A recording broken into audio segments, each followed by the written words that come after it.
Hey guys, how you doing today? Today we're going to do the drive cups on my XMAXX. This is one of my XMAXXs. Split the drive cup on it a couple days ago. And part number on this bad boy is 7754X. And we're going to go ahead and just remove the left-hand drive cup from the back of the truck, the left rear. And we're going to replace it real quick. So I'll show you guys how to do that. So we're just going to jump right into it. So let's get going. Okay, so to make everything a little bit more accessible, I'm going to remove the top A-arm and the top of the shock mount to let this all kind of swivel out of the way, and then we'll get to that drive cup. Okay, so let's go ahead and get this taken apart. So we're going to remove this top retainer pin right here first, and that's a 2mm. So I'm going to use my Hypertough today on this one. So we just pull this pin right out, or this little retainer screw rather. Pull that right out, and we're going to drop that in our parts dish, just like that. And then I'm going to take my 1.5mm little bit and push it out from the back side, just like that there. Now the top of the shock is ready to come out. I'm going to let it sit there for a minute until we get this top hinge pin out of the A-arm. So this little retainer here that keeps the pin in is also a 2mm. So we're going to just back that out real quick. Take the little cover off. Now you can see the pin. I'll set that screw aside.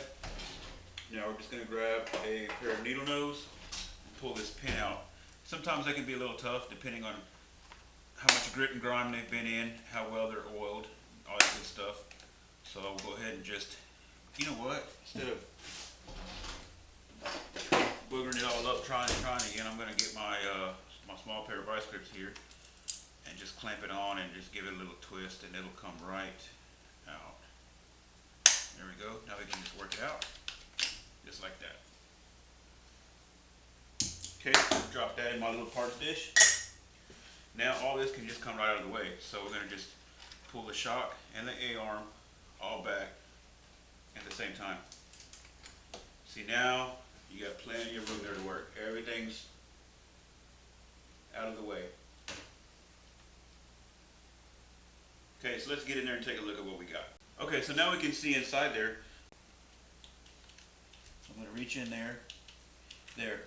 Now you can probably see the screw pretty well. You can see the Allen head screw in there, and you can see the drive cup's definitely busted. So what I'm going to do now is you got to keep that diff from spinning. So what I'm going to do is try to grab this part of the drive cup here to keep it from spinning.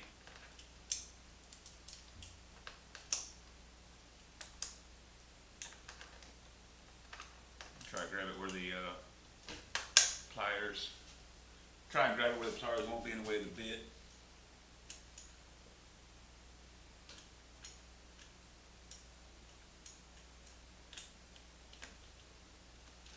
Okay, there we go. Let's see if we can get that loose. There. Got that backed out. I can pull my pliers off of there. Okay. I'm going to get some needle nose just so I can kind of get out of the way. You guys can see we're going to just pull this cup out. There, drive cup is out. Screws on the floor. All my screws in on the floor. Okay, so now we're just going to put the new one right back in. Luckily the new one comes with a screw because that one's gone. Alright, so I'm going to just cut this open real fast. Okay, so got the new one open. Got the new screw. I'm going to set it aside before I drop it. It joins this buddy on the floor. So the new one looks a whole lot better. So we're just going to push it right into place. That's all there is to that. Okay, if the view changed any at all, it's just because the battery in this camera went dead, so I had to swap it out real quick, and I kind of moved the camera around. So drive cup just goes right back into place the way it came out, just like that. And then you're going to want to put some Loctite on that screw because they like to come loose. So I'm just going to grab a little bit of Loctite. Hopefully I've got some left in my container because I know it's low. I have some red, but I'm going to use the blue because the blue is a little bit easier to get out. I don't really want to have trouble getting it out next time I work on it, if I have to work on it. So I've got a little bit of Loctite on there, you see there. And I'm going to put it in my driver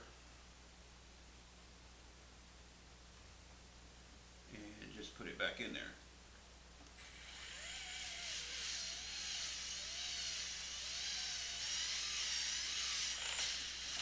Okay, now it's back in. I'm gonna get my screwdriver. I got a flathead right here. Now, I'm just gonna reach in here with this flathead, just right here, just to hold this cup. And I'm gonna reach in and just snug it up. There we go. Snug it up by hand, good, tight. Okay, that's it. Okay, and now you put it back together. That's all there is to it. So we're gonna just fold this all back up into place. We're gonna be sure that our dog bone goes back in where it needs to be.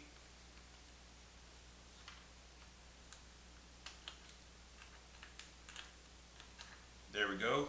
And then we're gonna just put our shock back up into place. May have to push down the arm just a hair. There, shock's back in place. We're gonna lay that arm right there. I'm gonna go ahead and put the shock pin in first. And I'm gonna give it just a little shot of WD-40. I'm just gonna spray it over my work towel here.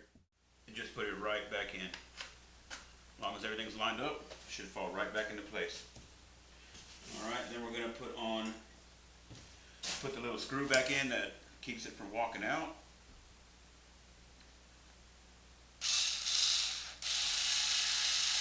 In she goes. That's it there. Alright guys, now we just got to put the A-arm back in. The top A-arm rather. I'm going to give that pin a little shot of WD-40 also. And need to walk around here and see which hinge pin hole I'm using. Got it on the top hole. So all we do is pick it back up. It's a little awkward for me because I'm reaching way across the table and the truck is kind of facing away from me as well.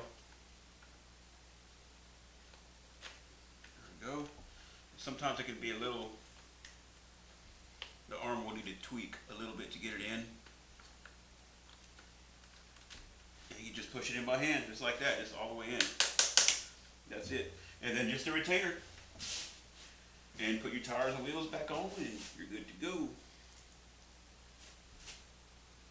Alright, let's see, this goes on like this here.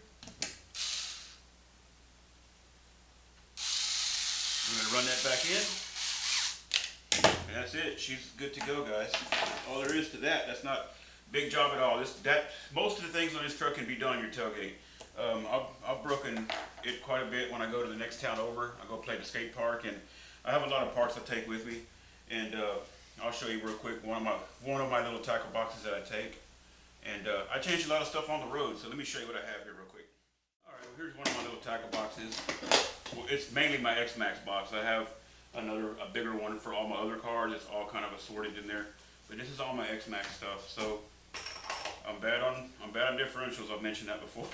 So I have a lot of pinions. I have a lot of ring like pinions for the diff. I have a lot of pinions for the motor. Spurs. I got pretty much a whole bearing kit. There's more on the bottom. I got some steering knuckles, drive shafts. You know what all this is. These are suspension pins, a few blown bearings. I keep all the broken crap and I just throw it in this big box I have labeled Carnage. I'll show you guys that one day. I have that, and then underneath it, this is pretty cool here. Check out the big old bolt kit that I have. Because, you know, screws get tore up. They get tore up on hard landings on the undercarriage and stuff like that, and you can't get them out. When they start getting pretty rough, I'll inspect it. You know, I'll just bring it home, look at it. If they look like they're getting pretty rough, I'll rip them out and put new screws in it. There's a bearing kit for everything. A couple of old arms that I've taken off that are still usable. I need to keep it for spares. Let's see. Ring gear. Hardened ring gear for the differential. Hardened pinion. Spur. Ring gear. Another ring. Hardened spur. Got some stub shafts. A little bit of everything in here, but that's pretty much what I break the most. I either tear up ring gears, mostly when a bulkhead breaks, or sometimes the diff cover will break from hard landings and stuff like that, and I'll smoke a ring gear or something like that. But I just keep all this crap with me, and I usually take some tools along, obviously. And if something happens, for the most part, most of the time, I'm prepared. I don't have to shut down and just come home. So, just trying to get everything back in here. But hey guys, I'm going to work on getting that back together, but now you guys know how to change a drive cup. It's the same procedure for the front. If you guys want, put it down in the comments. I'll be happy to do a whole set or show you guys how to do the front ones. We'll see what's going to be the next video. Not sure yet. I'm sure I have something broken over there in the corner. But hey, thank you guys for tuning in. Thank you guys for watching. Like, comment, subscribe, and you guys have fun out there. Later guys.